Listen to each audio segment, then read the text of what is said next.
vous imaginez bien effectivement cette effervescence, on va en parler dans quelques secondes. Demain, à la mi-journée, il y aura donc des chefs d'État, des chefs de gouvernement qui se retrouveront ici devant ce château et cette magnifique allée bordée de drapeaux. Ils ne seront pas les seuls, 13 000 militaires seront déployés autour de ce site. Mise en place d'un dispositif de renseignement territorial, également mise en place d'un système de protection rapproché. 15 démineurs sont d'ores et déjà présents sur le site.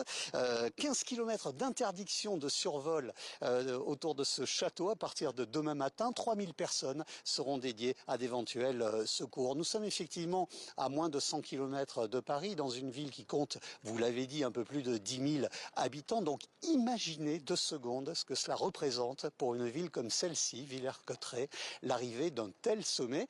Eh bien, c'est ce que nous sommes allés voir, c'est ce que nous avons constaté avec Camille Balland et Christophe Arnois.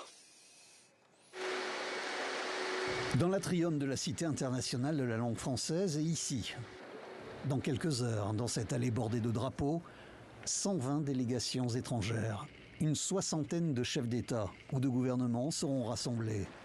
Dehors, les effets du sommet commencent tout juste à se faire sentir.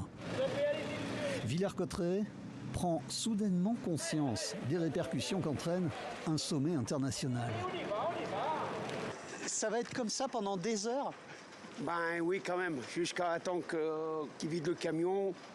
Et tant que le camion n'est pas vidé, ben, malheureusement, on est obligé de rester là pour faire circuler les voitures. Ça n'a jamais été comme ça, enfin. Non, c'est parce qu'il y a Monsieur le Président qui va venir ici, donc voilà.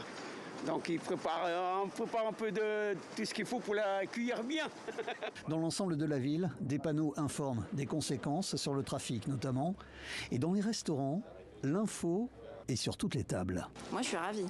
Moi, tout ce qui est coup de projecteur sur Villers est bon à prendre pour moi. Ce sommet a déjà créé de l'émulation.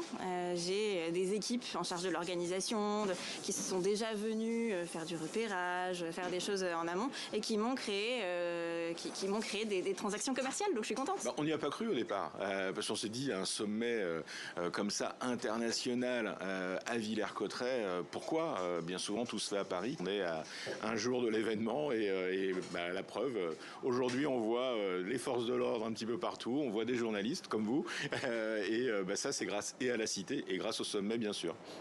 Encore quelques heures de relative tranquillité autour du château de Villers-Cotterêts. Retour à l'intérieur où l'on note déjà une forme de stress autour d'une pièce en particulier qui accueillera demain le plateau de la chaîne TV5 Monde.